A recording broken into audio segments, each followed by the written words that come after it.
ಈ video part 2 video ಆಗಿರುತ್ತೆ. Part 1 ವಿಡಿಯೋದಲ್ಲಿ ಬೆಂಗಳೂರಿಂದ ಮಂತ್ರಾಲಯಕ್ಕೆ ಹೇಗೆ ಹೋದ್ವಿ ಮತ್ತು ದರ್ಶನ ಎಲ್ಲ ಹೇಗಾಯಿತು ಅಂತ ಹೇಳಿದೆ. ಈ ವಿಡಿಯೋದಲ್ಲಿ ಮಂತ್ರಾಲಯದಲ್ಲಿರುವ ನಿಯರೆಸ್ಟ್ ಪ್ಲೇಸ್ಗಳನ್ನು ನೋಡ್ತೀವಿ. ಮಂತ್ರಾಲಯದಿಂದ ನಾವು ಶೇರ್ ಆಟೋದಲ್ಲಿ ಹೋದ್ವಿ. ಒಬ್ಬರಿಗೆ 150 ರೂಪೀಸ್ ಅಂತ ಹೇಳಿ ತಗೊಳ್ತಾರೆ. ಮೊದಲಿಗೆ ನಾವು ಅಭಯ ಆಂಜನೇಯ ದೇವಸ್ಥಾನಕ್ಕೆ ಹೋದ್ವಿ. ಇಲ್ಲಿನ ಆಂಜನೇಯ ಮೂರ್ತಿ 38 ಅಡಿ ಎತ್ತರದ ಏಕಶಿಲಾ ವಿಗ್ರಹವಾಗಿರುತ್ತದೆ. ನೆಕ್ಸ್ಟ್ ನಾವು ಅಪ್ಪಣಾಚಾರ್ಯರ ಮನೆಗೆ ಹೋದೆವು. ರಾಯರು ವಿಶ್ರಮಿಸುತ್ತಿದ್ದ ಸ್ಥಳ ನೋಡಿಕೊಂಡು ಹಾಗೆ ರಾಯರ ಬಗ್ಗೆ ಬರೆದಿದ್ದ ಪುಸ್ತಕಗಳನ್ನು ನೋಡಿಕೊಂಡು ಮುಂದೆ ನಾವು ಪಿಚ್ಚಾಲಮ್ಮನ ದೇವಸ್ಥಾನಕ್ಕೆ ಹೋದ್ವಿ.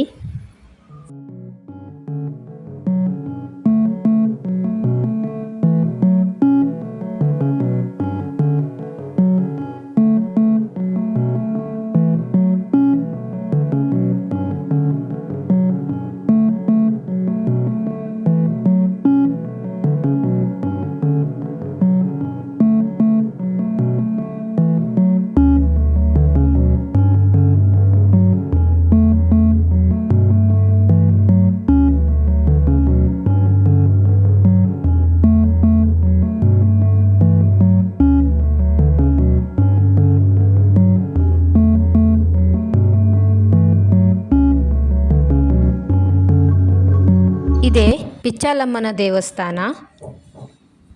ಈ ದೇವಸ್ಥಾನದ ವಿಶೇಷತೆ ಏನು ಅಂದರೆ, ಈ ದೇವಸ್ಥಾನದ ಕಟ್ಟಡವನ್ನು ಬಾಳೆಹಣ್ಣು ಮತ್ತು ಬೆಲ್ಲದಿಂದ ಕಟ್ಟಲಾಗಿದೆ ಅಂತ ಹೇಳ್ತಾರೆ. ಮತ್ತು ಇದನ್ನು ನೋಡಿಕೊಂಡು ನಾವು ಅಲ್ಲೇ ಪಕ್ಕದಲ್ಲೇ ಇದ್ದ ತುಂಗಭದ್ರಾ ನದಿ ನೋಡಿಕೊಂಡು ಹಾಗೆ ರಾಯರು ಜಪಿಸುತ್ತಿದ್ದ ಜಪದ ಕಟ್ಟೆ ನೋಡಿಕೊಂಡು ನಾವು ಸ್ವಲ್ಪ ಫೋಟೋ ಮತ್ತು ವಿಡಿಯೋನು ಮಾಡಿಕೊಂಡು ನೆಕ್ಸ್ಟ್ ನಾವು ಪಂಚಮುಖಿ ಆಂಜನೇಯ ದೇವಸ್ಥಾನ ನೋಡೋಕ್ಕೆ ಹೋದ್ವಿ.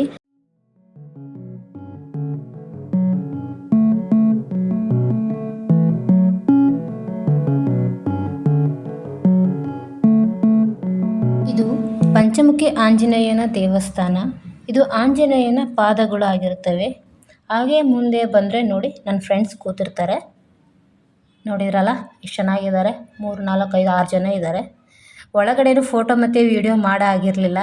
ಈ ದೇವಸ್ಥಾನದ ವಿಶೇಷತೆ ಏನೆಂದರೆ ಇದು ಉದ್ಭವ ಮೂರ್ತಿ ಆಗಿರುತ್ತದೆ ಹಾಗೂ ಇಲ್ಲಿನ ಮೂರ್ತಿಯಲ್ಲಿ ಪಂಚಮುಖಗಳು ರಾಯರಿಗೆ ಮಾತ್ರ ಕಾಣಿಸಿಕೊಂಡಿರುತ್ತದೆ ಅಂತ ಅಲ್ಲಿನ ಅರ್ಚಕರು ತಿಳಿಸಿದರು. ಹಾಗೆ ಮುಂದೆ ಬಂದರೆ ಇಲ್ಲಿ ನೋಡಿ ಯೂನಿಕ್ ಆಗಿರೋ ಕಲ್ಲುಗಳು ಕಾಣಿಸುತ್ತವೆ. ಇವು ಏನಂದರೆ ದಿಂಬು ಮತ್ತು ಹಾಸಿಗೆ ಅಂತ ಕರೆಯುತ್ತಾರೆ. ಪಂಚಮುಖಿ ಆಂಜನೇಯ ಹಿಂಭಾಗದಲ್ಲಿ ಮಹಾಲಕ್ಷ್ಮಿ ದೇವಸ್ಥಾನವೂ ಕೂಡ ಇದೆ. ತಾಯಿ ಹೆಸರು ಮಹಾಲಕ್ಷ್ಮೀ ದೇವಿ. ಉದ್ಭವ ಮೂರ್ತಿ ಯಾರು ಕೆತ್ತನೆ ಮಾಡಿದೆಲ್ಲ ತಾನೇ ಬಂದಿರುವಂಥ ಮಹಾಲಕ್ಷ್ಮೀ ದೇವಿ. ಸಿಂಗು ಗಜ ಚಕ್ರದಿಂದ ರಾಯರಿಗೆ ದರ್ಶನ ಕೊಟ್ಟಿರುವಂಥ ಮಹಾಲಕ್ಷ್ಮೀ ದೇವಿ. ಪ್ರಾರ್ಥನೆ ಮಾಡಿಕೊಳ್ಳಿ. ಮಹಾಲಕ್ಷ್ಮಿ ದೇವಿಯ ದರ್ಶನ ಪಡೆದು ನಂತರ ಅಲ್ಲಿಂದ ಮಂತ್ರಾಲಯಕ್ಕೆ ಬಂದು ರೂಮ್ಗೆ ಹೋಗಿ ಸ್ವಲ್ಪ ಹೊತ್ತು ರೆಸ್ಟ್ ಮಾಡಿ ಮತ್ತೆ ಸಂಜೆ 7 ಗಂಟೆಗೆ ಲೈಟಿಂಗ್ಸ್ ನೋಡೋಣ ಅಂತ ಹೇಳಿ ದೇವಸ್ಥಾನಕ್ಕೆ ಹೋದ್ವಿ.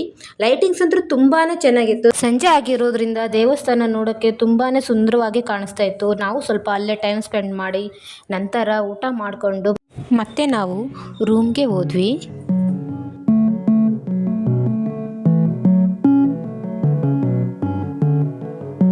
ನಿಮಗೆ ಇನ್ನೊಂದು ಇನ್ಫಾರ್ಮೇಷನ್ ಹೇಳಬೇಕು. ನಮಗೆ ಮಠದ ಕಡೆಯಿಂದನೇ ರೂಮ್ ಸಿಕ್ತು. ಒಂದು ದಿನಕ್ಕೆ 600 ರೂಪೀಸ್ ಅಂತಂದು ಹೇಳಿ ತೊಗೊಳ್ತಾರೆ. ಮತ್ತು ಡೆಪಾಸಿಟ್ ಅಮೌಂಟ್ ಅಂತ ಹೇಳಿ 600 ರೂಪೀಸ್ ತೊಗೊತಾರೆ. ನೀವು ಹೊರಗಡೆ ಬುಕ್ ಮಾಡಿದರೆ 1500 ಅಥವಾ 2000 ರೂಪೀಸ್ ಎಲ್ಲ ಹೇಳಿ ತೊಗೊಳ್ತಾರೆ. ಹಾಗಾಗಿ ನಾವು ಮಠದ ಕಡೆಯಿಂದನೇ ನಾವು ರೂಮ್ ಬುಕ್ ಮಾಡ್ಕೊಂಡಿದ್ದು. ಮೋಸ್ಟ್ಲಿ ಏಕಾದಶಿ ಇರೋದ್ರಿಂದ ನಮಗೆ ರೂಮ್ ಸಿಕ್ತು ಅಂತ ಹೇಳಿ ಅಂದ್ಕೊತೀನಿ. ನಿನ್ನೆ ಏಕಾದಶಿ ಇರೋದ್ರಿಂದ ಅಕ್ಷತೆ ಕಾಳು ಏನು ಸಿಗದೇ ಇರೋ ಕಾರಣ ಮತ್ತು ನಾವು ಬೆಳಗ್ಗೆ 4 ಗಂಟೆಗೆ ಎದ್ದು ರೆಡಿಯಾಗಿ ಮತ್ತೊಮ್ಮೆ ರಾಯರ ದರ್ಶನ ಪಡೆಯೋಣ ಅಂತ ಹೋಗ್ತಾ ಇದ್ದೀವಿ.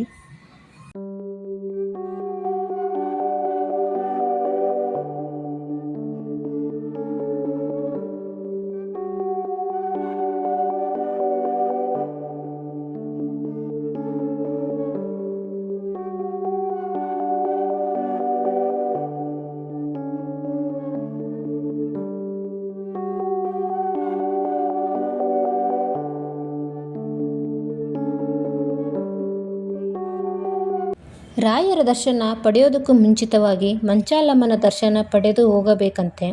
ನಾವು ಮಂಚಾಲಮ್ಮನ ದರ್ಶನ ಪಡೆದು ನಂತರ ರಾಯರ ದರ್ಶನ ಮಾಡಿದ್ದೀವಿ. ರಾಯರ ದರ್ಶನ ಅಂತೂ ಬೇಗನೆ ಆಯಿತು, 15 ನಿಮಿಷದಲ್ಲೇ ಆಯಿತು ಅನ್ಕೊತೀನಿ. ಅಷ್ಟೊಂದೇನು ರಶ್ ಇರಲಿಲ್ಲ. ರಾಯರಿಗೆ ಸೇವೆ ಸಲ್ಲಿಸುವವರು, ಹೆಜ್ಜೆ ನಮಸ್ಕಾರ ಅಥವಾ ಉರುಳು ಸೇವೆ ಮಾಡುವವರು 5:30 ಅಥವಾ 6 ಗಂಟೆ ಒಳಗಡೆ ಬಂದರೆ ಚೆನ್ನಾಗಿರುತ್ತೆ. ಯಾಕೆಂದರೆ ಆ ಟೈಮಲ್ಲಿ ಅಷ್ಟೊಂದೇನು ರಶ್ ಇರೋದಿಲ್ಲ. ಅದಕ್ಕೆ ನಮ್ಮದು ದರ್ಶನ ಎಲ್ಲ ಆಯಿತು. ಮತ್ತು ನಾವು ಹೊರಗಡೆ ಬಂದು ಪರಿಮಳ ಪ್ರಸಾದ ಇಸ್ಕೊಂಡು ಮತ್ತೆ ನಾವು ಬೆಂಗಳೂರಿಗೆ ಹೊರಟು. ಈ ವಿಡಿಯೋ ಇಷ್ಟವಾದರೆ ದಯವಿಟ್ಟು ಒಂದು ಲೈಕ್ ಕೊಟ್ಟು ಸಬ್ಸ್ಕ್ರೈಬ್ ಮಾಡಿಕೊಳ್ಳಿ. ಮತ್ತೆ ನೆಕ್ಸ್ಟ್ ವಿಡಿಯೋದಲ್ಲಿ ಸಿಗೋಣ. ನಮಸ್ಕಾರ.